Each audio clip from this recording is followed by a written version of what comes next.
Zacatlan, pronounced Zacatlán, from Nahuatl, meaning place where there is plenty of grass, is located in the northwest of the state of Puebla at an average altitude of 2,040 meters. It's been recognized as a Pueblo Mágico, a magical town, by the Mexican Ministry of Tourism since 2011.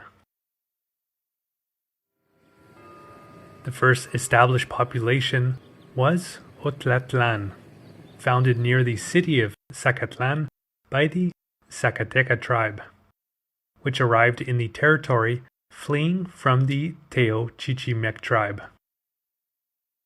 The exact date of its foundation is uncertain, but historians estimate it to be between the 6th and 8th centuries, with the years 697 to 713 considered the most likely for its foundation. The location was chosen because it's situated on a high plateau surrounded by mountains, making it easy to defend. The territory was part of one of the most important trade routes for the Teotihuacanos, connecting the neovolcanic axis with the Gulf of Mexico. In the 19th century, Zacatlan became part of the Mexica lordship, and it was subjugated by the Colhua Lord of Texcoco. At that time, most of the Sierra Norte de Puebla was named Zacatlan. In the 15th century, the region engaged in fierce battles against the Tlaxcaltecan lordship, which sought access to the sea.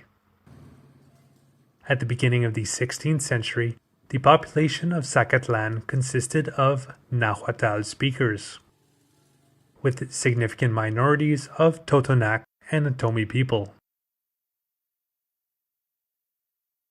At the beginning of the 16th century, the Spanish conqueror Hernán Cortés crossed the territory of the Zacatlan province, but did not enter the current municipality's territory. The first Spanish expeditions to the region took place in the fall of 1519, while Cortés's troops were stationed in Tlaxcala. In 1520, Cortés entrusted Hernán López de Avila with the creation of a settlement in the region. Around 1560, it was relocated to a small plateau a few kilometers to the north, where the current city of Zacatlan was founded.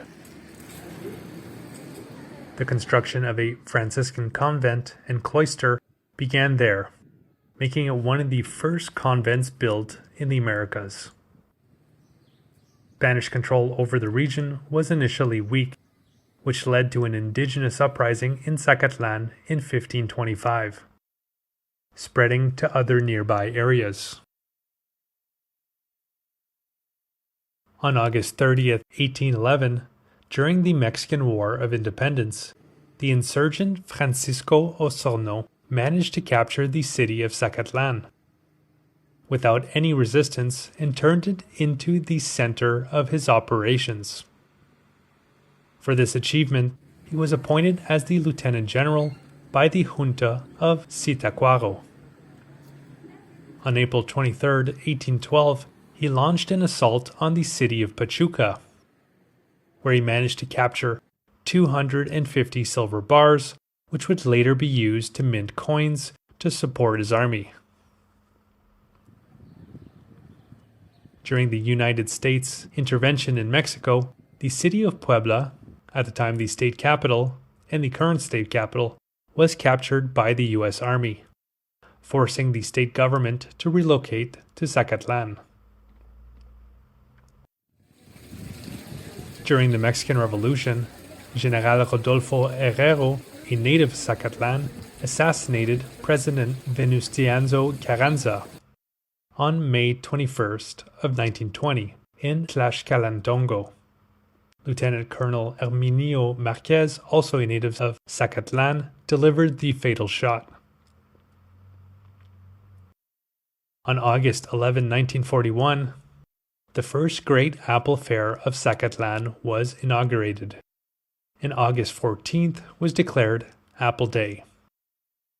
Maria del Pilar Sanchez Perez, known familiarly as Kiku, who was 12 years old, was crowned the Queen of the Fair. The Apple Fair is the most important festival in the municipality, celebrated during the week of August 15th, the day of the Assumption of the Virgin, the patron saint of fruit growers. A mass is held on this day, and apples are blessed. Months before the fair, a queen is chosen to preside over all the year's festivities. In 2009, the Franciscan convent in the city was restored.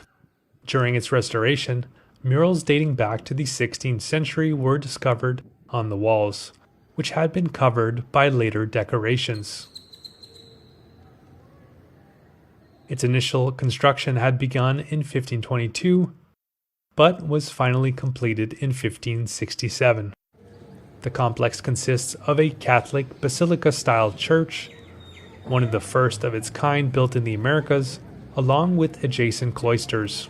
These cloisters now house the Municipal Public Library and the Zacatlan Museum, which includes items associated with Venustiano Carranza, who passed away near Zacatlan.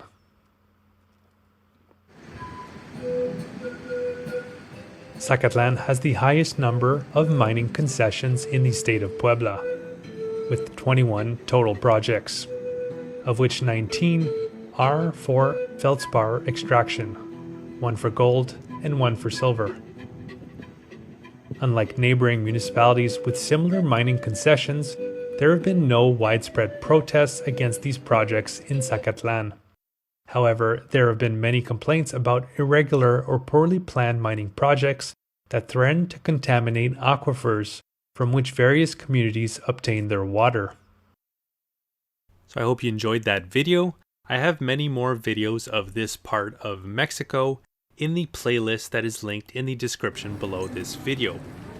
You'll also find a link to another playlist of when I bicycled through Mexico. That was part of a larger trip, bicycling through Latin America. I've also bicycled through Eastern Africa and Central and Eastern Europe, and I have playlists for all those countries that I've bicycled through available on this very same YouTube channel, Hum of the Earth. And if you'd like to follow my continuing adventures through Mexico and beyond, you can do so by clicking on the red subscribe button and clicking on the bell to be notified when new videos come out. Alright, so I hope you guys enjoyed. Have a good one.